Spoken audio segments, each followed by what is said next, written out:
All right, how's it going? Welcome back to another video for numbers and sets. I am personally very excited to be making this video. This is something that a topic at least that I've been waiting to cover now for a little while, and we're finally here, right? We're finally at the point where we're ready to cover it. And if you've seen the title of the video, you'll know that we are talking about induction, right? So very exciting stuff. Before we really dive into it though, just to quickly recap what we've been doing up until this point, we have been going over different techniques or different tools that we can use to count in math. And we've talked about stuff like the indicator functions, the inclusion-exclusion principle, binomial coefficients, permutations, combinations, stuff like that. So induction sort of fits into that overall picture by being another tool that we can use to help us count. But it's not just a tool, it is also a different proof technique. And that's partially why I'm so excited to be talking about it. If you remember at the very beginning of the video series, we were talking about how pure math is all about proving things. And we went over different ways, different techniques that we can use to prove mathematical statements. And we were going over statements like the direct proof, proof by contradiction, talking about proving through the logical equivalent of a statement like the contrapositive and stuff like that. And induction is going to act just as another tool in that toolkit that we can use to prove statements. It's just that we waited until now to introduce it because we wanted to kind of give it the right context that it is specifically a tool that can also be useful for counting. So before we write down, I guess, what induction is, just to motivate what type of general problems it solves would probably be a good first step.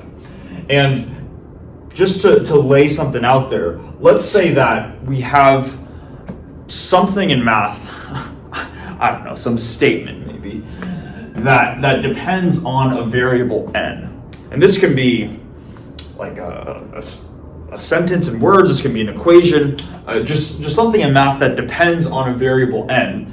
And maybe we notice a certain property about this mathematical statement right here.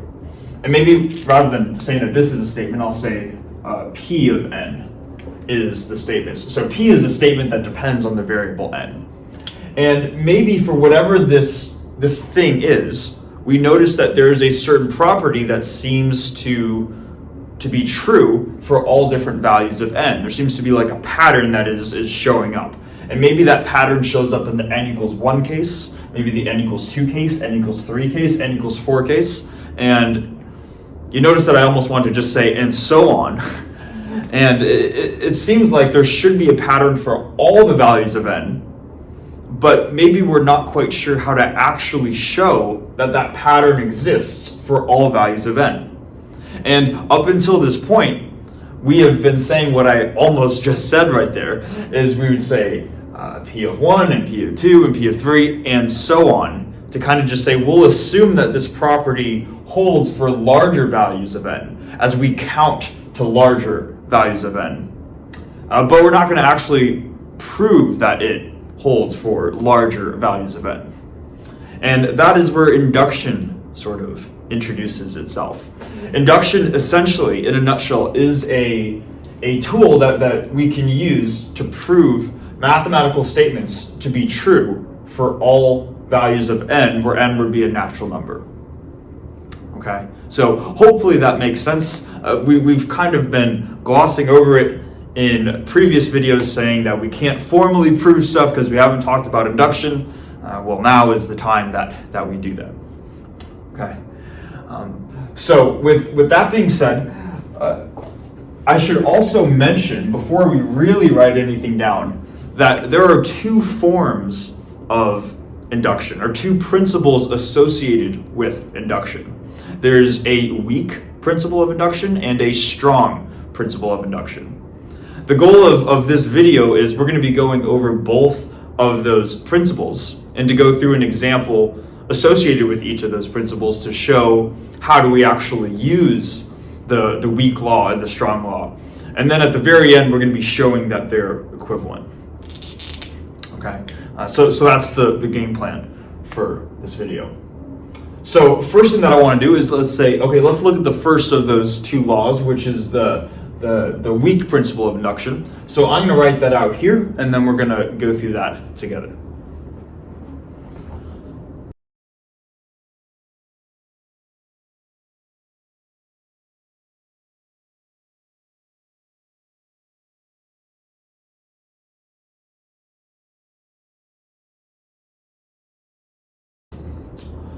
All right, so we've written out the weak principle of induction right here.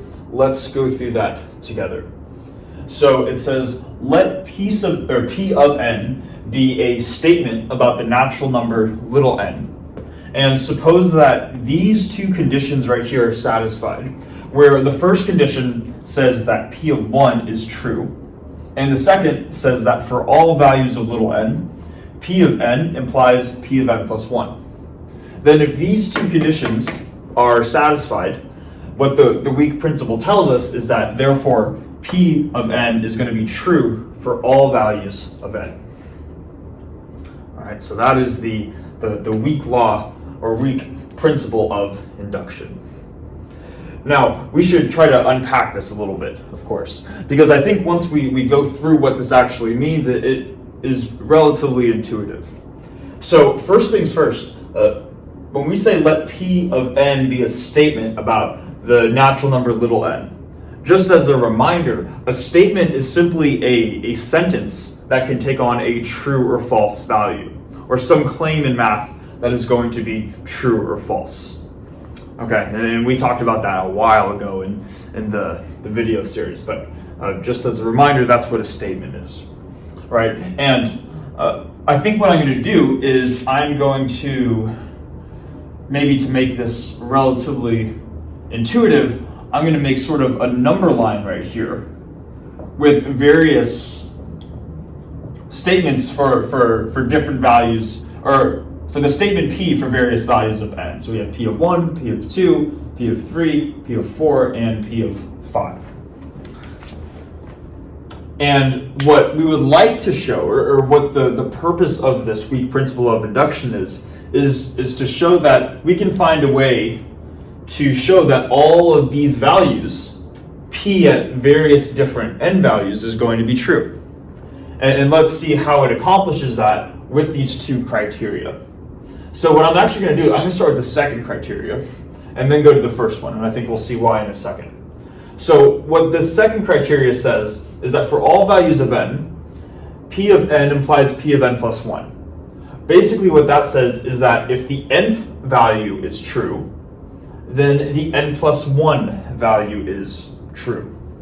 So what that corresponds to on here, on this diagram, would be saying that if P of 1 is true, then P of 2 is true. And if P of 2 is true, then P of 3 is true. And if 3 is true, then 4, and if 4, then 5, and it's going to keep on going for all values of n. This would be one of the criteria required by the weak principle. And you can imagine that you could say, okay, if you have sort of that, if this, then this being true for all of the different values, that works great for showing that all of these values are true. But there is sort of one question that's going to arise from that logic. If we always have if this, then this, if this, then this, if this, then this, we could trace that back to this starting value, P of 1, and there is no prior value. There's no P of 0, at least in this specific example. So we can't rely on this to tell us that P of 1 is true.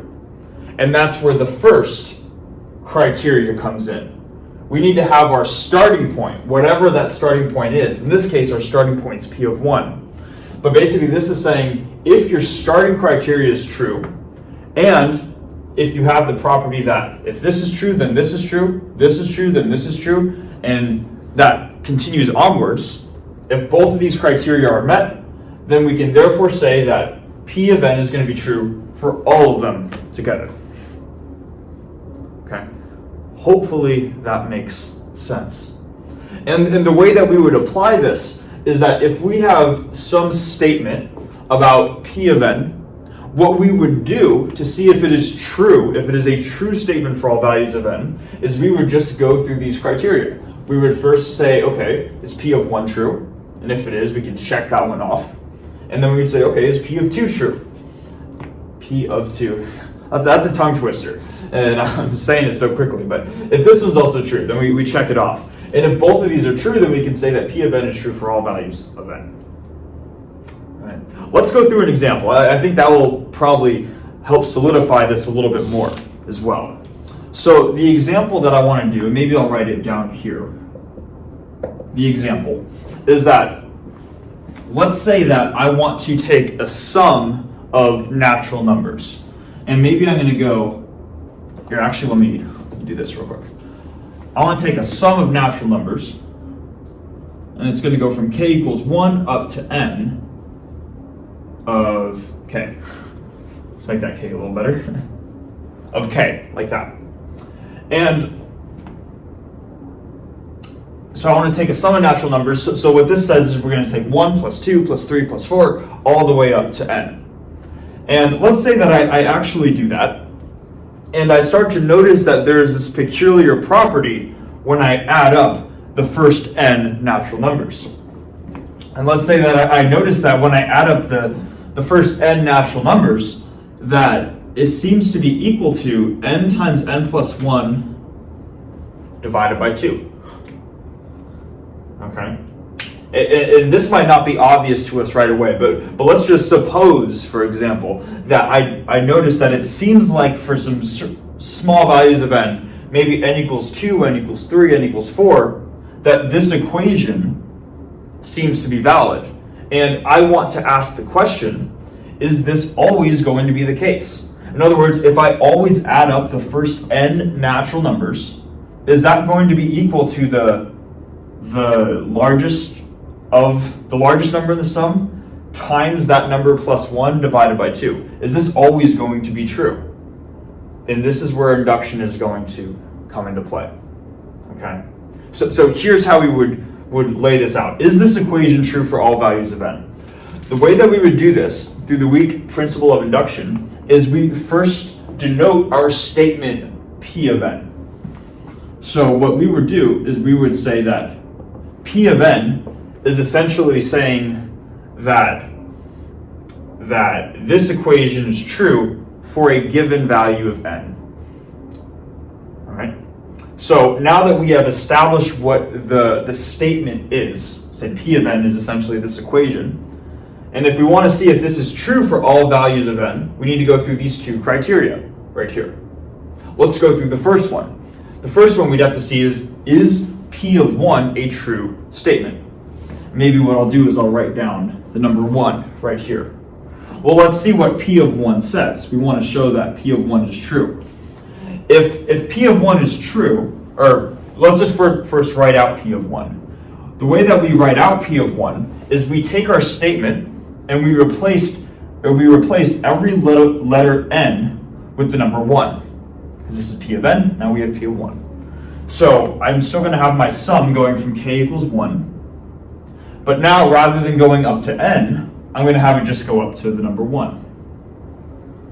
And then we still have k right here. K is the summation index. And that's going to equal n, which is 1, times n plus 1, or 1 plus 1, which is 2, divided by 2. So we want to say, is this equation valid? And first simplifying the left-hand side right here, maybe I'll do that down below. We only have one term in the summation. K goes from 1 to up to 1. So there's only one number. We're not really summing anything. The left-hand side is simply 1. As for the right-hand side, we have 1 times 2 divided by 2, which is 2 divided by 2, or which is just 1. And 1 equals 1 is true. So therefore, the statement P of 1 is a true statement. So criteria number 1 needs to get checked off the list. Okay. Now we're just going to do the same thing, but for criteria 2. criteria 2.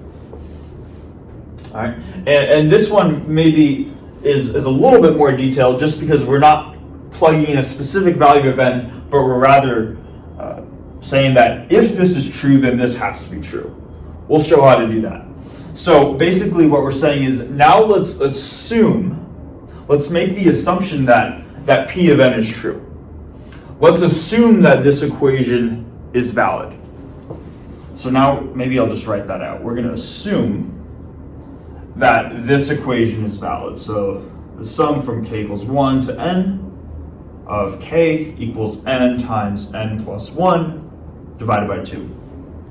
If we assume that this equation is valid, can we therefore show that the P of n plus 1 statement is also valid? So what we're trying to show then is that can we show that if we take the sum going from k equals 1 and now up to n plus 1 rather than n. And then on the right-hand side, same thing. We're going to replace n with n plus 1. So this n becomes n plus 1. This n right here becomes n plus 1. We still have a plus 1 divided by 2. And this simplifies to n plus 1, n plus 2 divided by 2. Okay, so what we're trying to do with the second criteria is to say that if we assume this equation is true, can we therefore say that this equation is also true? All right, and that's what we're going to show. So here's how we do it. Maybe let me get a chair because we're getting low on the board here. This left-hand side can be simplified. I'll stand up a little longer. Left-hand side can be simplified into summing up the first n natural numbers plus the final term, the n plus 1 term, separately. So maybe let me write that down. This left-hand side right here can be broken into first a summation going from 1 to n plus the final term in the summation, which is just n plus 1. And we want to show that it should be equal to n plus 1 times n plus 2 divided by 2. Okay. Now what we can do is, because we were told to assume that this was valid, we're going to take this sum that goes from 1 to n, which is this, and replace this quantity in for here. So when I do that, this thing, according to our assumption, becomes n times n plus 1 divided by 2 plus everything else. So everything else is going to be the same. So then we have plus n plus 1 equals n plus 1 times n plus 2 divided by 2. And now it's just a matter of simplifying this left-hand side right here, so that it matches the right-hand side. And we can get a common denominator on both terms. So multiply the top and the bottom by 2. And then we can, I guess, combine them into, these get combined into one fraction. And then we would have the sum of two terms. This term on the top right here, plus this term on the top right here. Both terms, this first term and the second term, contain a factor of n plus 1. So that can get distributed out, and what we're left with is n plus 2. Basically what I'm saying is do some algebra, which is the algebra I just stated, and we will end up getting that the left-hand side is n plus 1 times n plus 2 divided by 2, which is what we were supposed to be getting on the right-hand side. So now what we've just shown is that criteria 2, the piece of n implies P of n plus 1, that criteria also gets checked off the list. Okay? So what we've shown then is that if criteria 1 is true and if criteria 2 is true, then by this weak principle of induction, that means that P of n is going to be true for all values of n. In other words, this equation right here that I'm going to box, getting a little messy, but this equation right here is in fact true for all values of n. If you sum up the first n natural numbers, it is going to be equal to the nth natural number times the n plus 1, or first a natural number divided by 2. Okay? Hopefully that makes sense. What I'm going to do now is I'm going to erase the board. It's got a lot going on. And we're going to write out the strong principle of induction and then go through an example of when we would use the strong principle. So I'm going to do that now.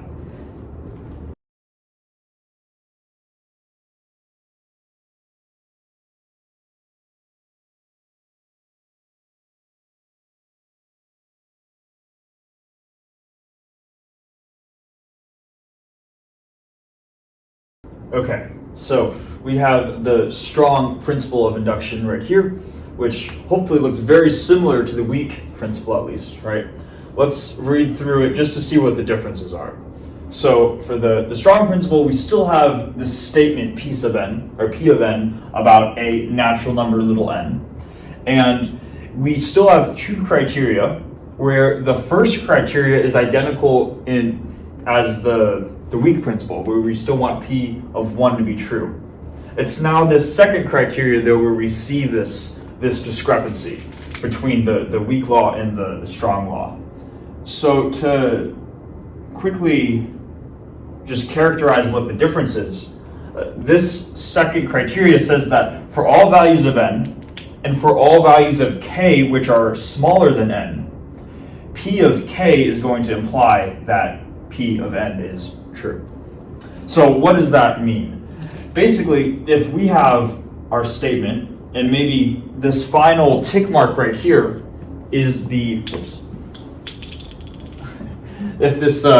final tick mark right here is the nth value of that statement, then what this second criteria is telling us is that if all of these previous tick marks, P of 1, P of 2, P of 3, and so on, if the statement P is true for all the previous tick marks that are less than this final tick mark, P of n, if these are all true, then the nth one would be true. That would be the second criteria in order to show that P of n as a statement is true for all values of n. Okay, and just to conceptually spot the difference between the two, with the weak law, we were just saying that if one step was true, then the next step needs to be true for all the different steps. Now what we're saying is that for any given step, if all the previous ones are true, does that show that the following step right after that is also true for all given steps? So rather than just having that increment of 1, we're having sort of all of these right here that are being added on to being true. To see why it's called the weak law and the strong law, by the way, if we replaced n with the variable n plus 1, so maybe this statement right here is P of n plus 1, and this is P of n right here. What the weak law is saying is that if this is true, then this is true. Whereas what the strong law is saying is that not only is this one true, but all the ones before that right here are also true, implies that this one is true. So that's where that distinction between weak versus strong is. Weak only has one step, where strong has all these previous ones right here. We might not see the massive difference right away. And this admittedly is one of the big, I would say, issues that people have initially when we look at induction, is that we don't quite understand why do we need the weak law when we have the strong law, or vice versa. We might only see the need to have one of the two. And just to point out why we would have one or the other, because these do seem very similar. It seems almost like the weak law is included in the strong law. And the reason why we have one versus the other is that the strong law of induction requires there to have this inequality right here for all k less than n. a more mathematical way of saying that is that it requires an ordering among various elements of the statement that we're looking at. There's this ordering that is important that does not show up in the weak principle of induction. And I think what we're going to do in the next video is to talk about what it means to have an ordered set or a partially ordered set, and just to talk about that concept of mathematical order. And that's going to really, I think, make the excuse me, the distinction clear between the weak principle and the strong principle. Okay. Hopefully this makes sense, at least what the strong principle of induction is saying. What I want to do now is I want to go through an example of how we would apply the strong principle of induction to solve a mathematical problem. So I'm going to write out maybe a little diagram right here and the example right here, and then we'll go through that together.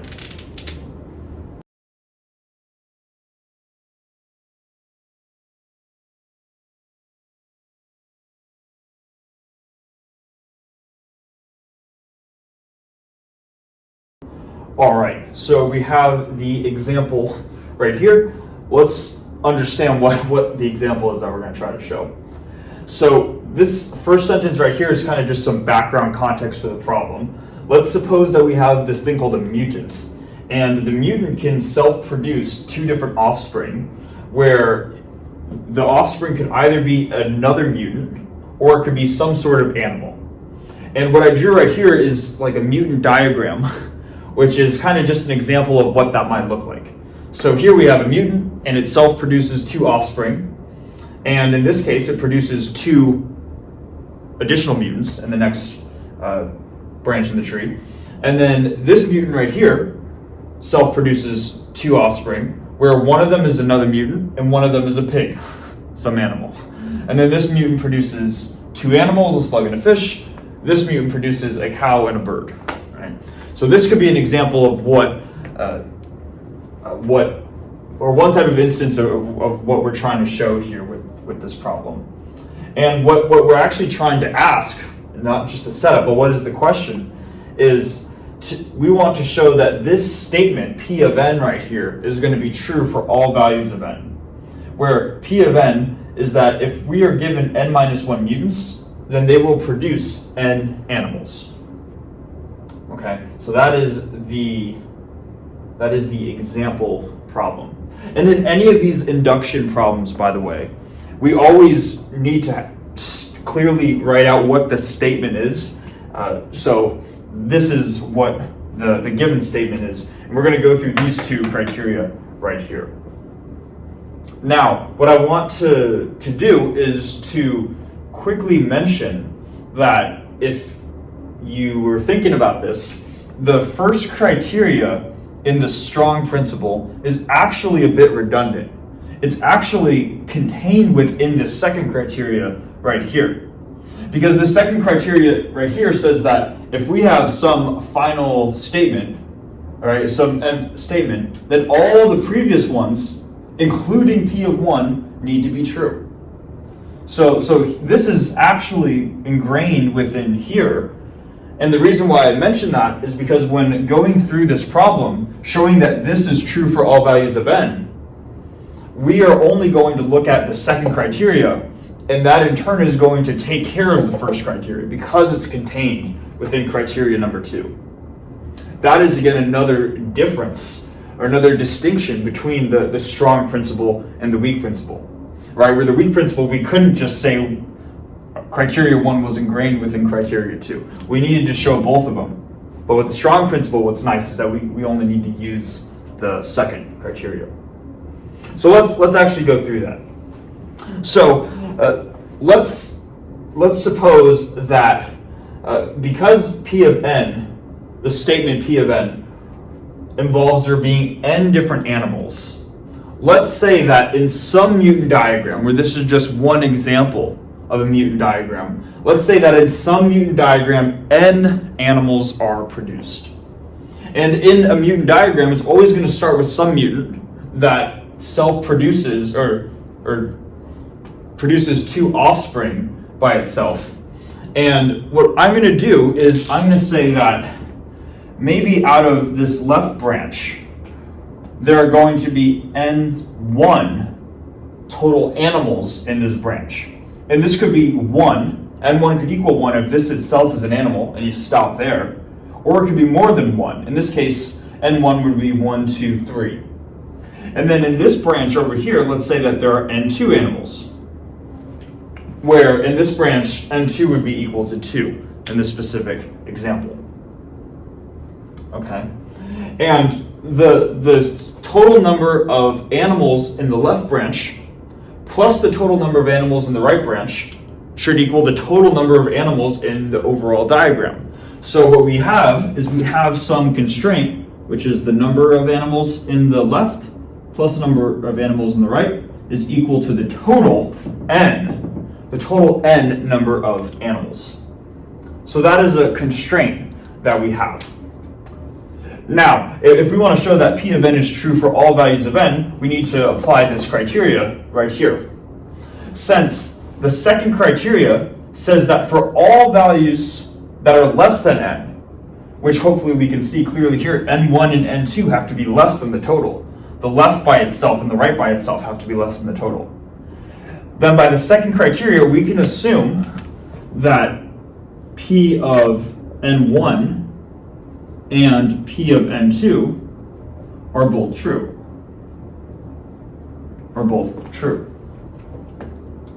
Okay, so if both P of n1 is true and P of n2 is true, let's just write out what that means in statement form. And it says, okay, well, if rather than having n animals, we have n1 number of animals, how many mutants are going to be produced from n sub 1 animals?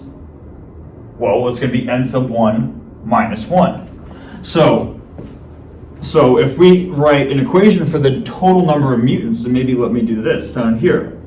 Total number of mutants. If P of n1 is true, then we're going to have n1 minus 1 mutants. And if P of n2 is true,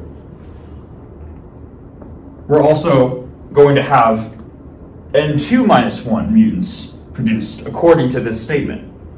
So plus n2 minus 1, like this. And that is going to take care of the number of mutants right here and the number of mutants right here. But if you remember, when we broke this into n1 animals and n2 animals, that got broken into two branches from a single starting mutant. So we essentially, with this quantity and this quantity, accounted for the number of mutants in here and the number of mutants in here, but we still need to account for this mutant up here. That's the one that's not in the left or the right branch. So then there's an additional mutant, which we're going to write as plus 1. Okay? And what we would like to show is that if these are true, then is P sub n true? Where P sub n says, okay, if we have n animals, then we're going to produce n minus 1 mutants. So what I'm trying to say is that this thing ideally,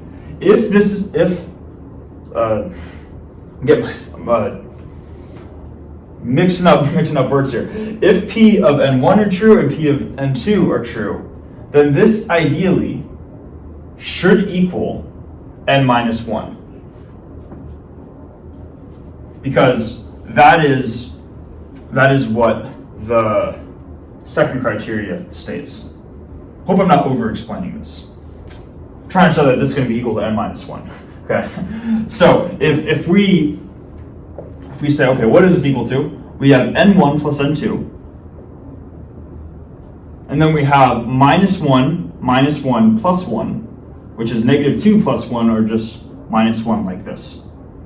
And we already know from the constraints the number of animals in the left branch plus the number of animals in the right branch is the total number of animals. This right here is just n. So this is equal to n minus 1 total mutants. So maybe just to recap this again, and hopefully I won't get my tongue twisted up while saying this. we started by assuming that P of n1 is true and P of n2 is true, and we use that to show that P of n is true. We use that to show that if there are n animals, we get n minus 1 mutants, which is what P of n states, right? Therefore, the second criteria is satisfied by this problem, and the second criteria contains the first criteria. So therefore, both criteria are satisfied, which then tells us that P of n needs to be true for all values of n. In other words, for any number of mutants, and this is what I want boxing right here, or for any number of animals, n animals, they're going to have n minus 1 mutants producing those n animals. Okay. Hopefully, we were able to decipher that through some of the tongue twisters there. And it might even be good, you know, for the sake of time, I won't do another example, but there are definitely some examples for you guys to practice on the problem sets. So I'd recommend checking those out if we want some more examples on strong principle of induction. Okay. So final thing that we're going to do, I'm going to erase the board, and then we're going to make a connection between the weak principle and the strong principle. Because right now it seems like there are two distinct principles, right? We had one board for the weak principle and one board for the strong principle. Let's try to tie those together.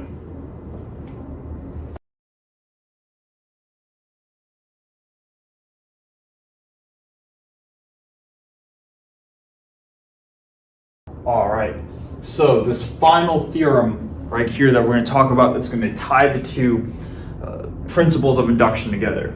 And the theorem says that the strong principle of induction is actually equivalent to the weak principle of induction. And if we remember, this equivalent is kind of like this double-sided arrow, right? In other words, strong induction implies weak induction, and weak induction implies strong induction. Conceptually, what that means is that whether we are using the weak principle of induction or the strong principle of induction to prove a statement for all values of n, those are both perfectly good ways of doing it. There's not one way that is preferred over the other. It might be that one form of induction is easier to use than the other for a given problem, but both of those forms of induction are equally valid as a means of proving a mathematical statement. Okay, hopefully that makes sense. And this is pretty important too, because we don't want to say that just because one is called strong and one is called weak, that all of a sudden strong is somehow better than weak induction. Or somehow weak is better than strong because it's simpler. Or might seem simpler, I should say. Right. So we want to show that they are equivalent. First case that we want to do is if we want to prove both sides of this arrow, maybe let's start with the simpler one where we say that strong induction implies weak induction. Right. And this one I think is pretty straightforward to show. It's kind of the other one that is a little bit more complicated to show. Hopefully it makes sense that if strong induction is true, then weak induction is true. And let's see why. If strong induction is true, then by one of its criteria, we have that P of 1 is true, and P of 2 is true, and ... Notice I'm using logical ands because these are statements that have true or false values. All the way through, and P of n is true. Then that implies that the next one right after that is true. This was criteria number 2 for the strong principle of induction. And this clearly shows that the weak principle of induction is true because the weak principle of induction is simply this component of the strong law. Right? The weak principle simply says that P of n implies P of n plus 1. So the weak law is contained within the strong law. So this one I think is straightforward to see just kind of by looking at what's here on the board. Hopefully I'm not oversimplifying it, and that makes sense. The more complicated one, and that's not necessarily a bad thing, but just the one that requires a little more detail, is that if we have the weak law of induction, how does that show that we also have the strong law of induction? And I'm actually just going to take a minute to review that proof just to make sure I have the details, because it's a little bit of a, we have statements about statements. You know how you could have sets that contain sets? You can have nested sets, or you can also have nested statements. So let me review that real quick just to make sure that I'm getting the details right, and then we'll go through it together. Okay, so review the notes to make sure that we're not missing anything here on my end, because there are a lot of intricate details, and it could be very easy to misspeak when showing that the weak law implies a strong law. I want to try to not do that. So what I did is I wrote this suppose thing, which is kind of like, this is going to be our starting assumption for this part of the proof, the weak implies strong part of the proof. And just to read it, we're going to start by assuming that for all values of n, p of 1 and p of 2 and p of 3 and p of 4, all the way through p of n minus 1, implies that p of n is true. That is the first assumption we're going to make, and we're also going to assume that p of 1 is true. Notice this guy right here and this guy right here are the two criteria for the strong principle of induction. And people can there's immediately a point that people can get tripped up on, because we're supposed to be using the weak law to show that the strong law is true. And it might seem like we're saying, suppose that the two criteria for the strong law are true. It might seem like we're saying, suppose that the strong law is true. It might seem like we have a circular reasoning fallacy going on. And I want to clear that up first to make sure that we're on the same page about that. Because the strong law actually does not say this and this by itself, but rather these, maybe let's just underline them, this and this. These are simply the two criteria that show up in the strong law. But that is different from the strong law itself. The strong principle of induction actually says that if this criteria is satisfied, and if this criteria is satisfied, therefore, then P of n is going to be true for all values of n. There's that therefore, that piece after the two conditions that is key in actually stating the strong principle of induction. And these two criteria alone, just saying they're true, that does not give us the, well, therefore, P of n is true for all values of n. So because of that, simply stating that the two criteria are true is different than stating that the strong induction, or the strong law of induction is true as our starting point. And that's why there's not a circular logic type of argument going on when we say, let's just suppose that these two statements are true. Hopefully that makes sense, because that is the starting point. You can see why this can get a little bit tricky. Now, next step, I said that we're going to have nested statements. Let's introduce those. So, we're going to introduce a new statement. Before we had the statement P, that was in our starting assumptions, these underlined assumptions right here. Now we're going to have a new statement Q that depends on the letter N.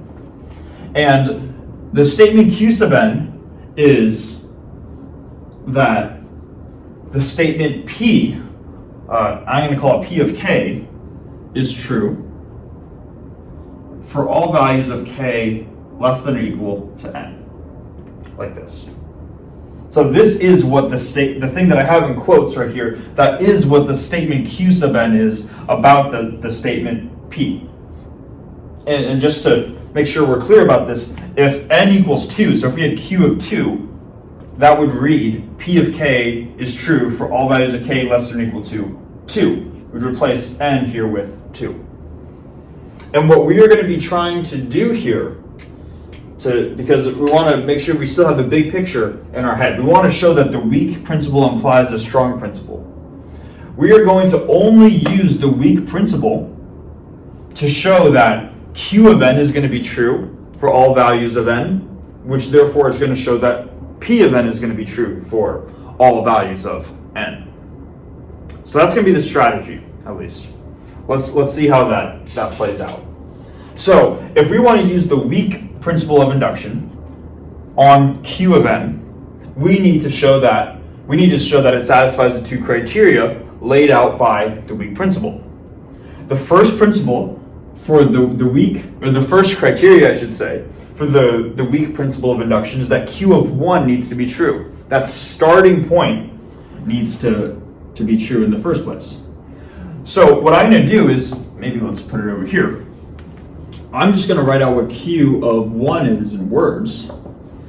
So if this is q of n, q of 1 is going to say that p of k is true for all values of k less than or equal to 1.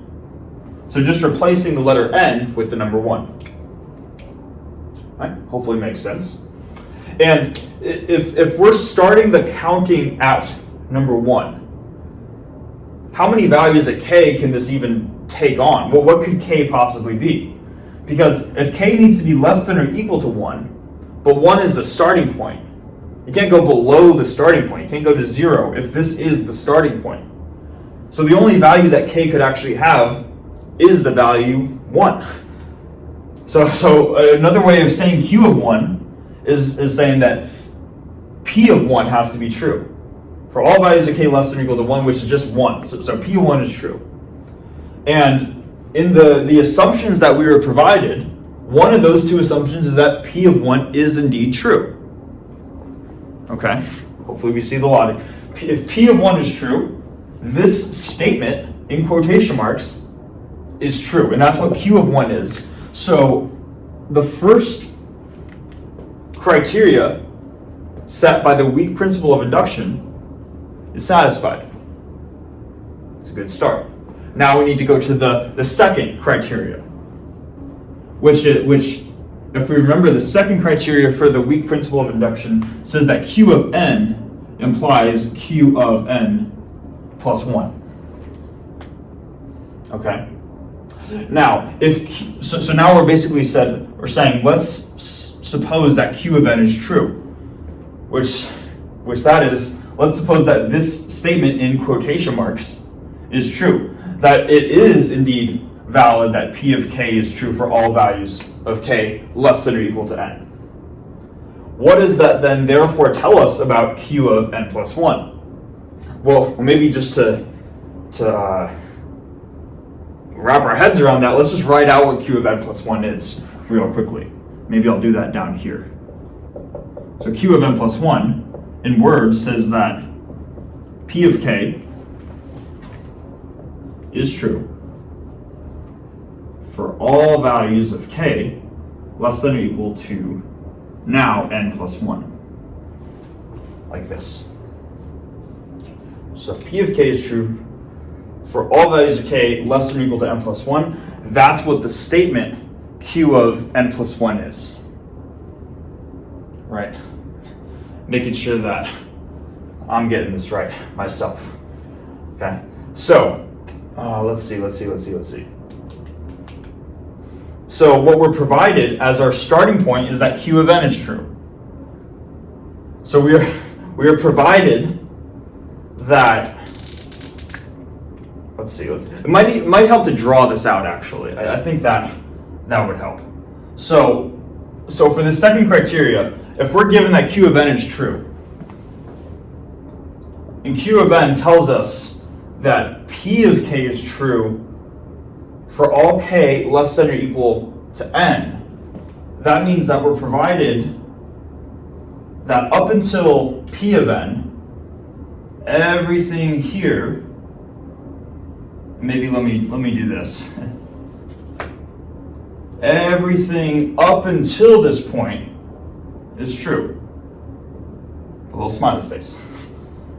And so we're allowed to assume this, and what we are trying to therefore show is that this is valid. We are trying to show that we have p sub n right here, but we also have the next term, p of n plus 1. We are trying to show that everything up until this point is true. Okay. And what we can do is we can just look to our other starting criteria at the very beginning of the proof. This first term that's underlined right here. For all values of n, all values of n includes n plus 1. We could set the variable to be n plus 1. So if this, by this first supposed criteria, if all the previous values are true up until n, then the n plus first value of p is also true.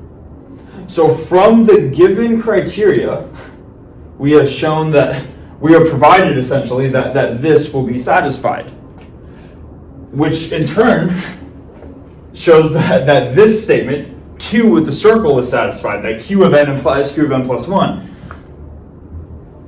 Okay? So because both criteria for the statement q of n are true, or both criteria are satisfied by the weak principle of induction, are given, therefore, the weak principle tells us then that q of n is going to be true for all values of n. That's what the weak law tells us, right? It tells us that if 1 is satisfied, if 2 is satisfied, then therefore that statement is true for all values of n.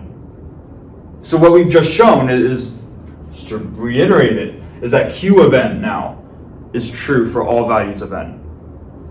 Let's read q of n one more time. If p of k is true for all k less than or equal to n, and this is true for all values of n, that means that p of k is true for all k less than or equal to n for all values of n. This is a lot to take in, right? If we follow the logic though, what we've shown is that p of k is going to be true for all k less than or equal to n for all values of n. And if you remember at the beginning, and I know we're saying a lot, right? But if you remember, these two underlined criteria were the two criteria for the strong principle of induction. But what was that missing? Why was these underlying criteria not the strong principle of induction by itself? What it was missing was that the strong principle actually tells us that if we have this criteria, and if we have this criteria, then p of n is true for all values of n. What we have shown through these nested statements is that q of n is true for all values of n, so p of n is true for all values of n. Through the statement q, we added on that final component that completes the strong principle of induction. You get all that?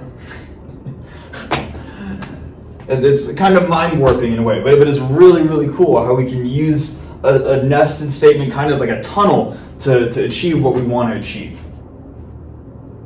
What we've just shown is that the weak principle of induction implies the strong principle of induction. And to go back to the overall theorem, big picture, right? We've shown that strong implies weak, weak implies strong. Therefore, the two are completely equivalent ways of using induction to prove mathematical statements for all values of a natural number n. I hope that made sense. And I understand if it can be confusing.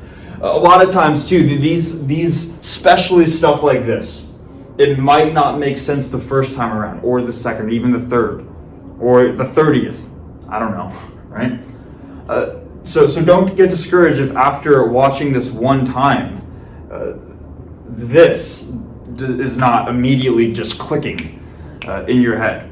It might take several tries of really thinking it over yourself.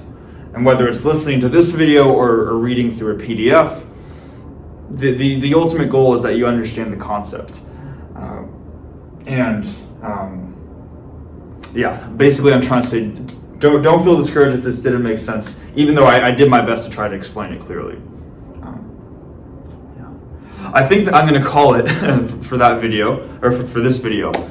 In the next video, we're going to start to talk about mathematical ordering, what it means to have a partial order or a total order and stuff like that. So more exciting stuff to continue, but this is the video that I wanted to talk about for induction. So thanks for watching, and I will see you in the next video.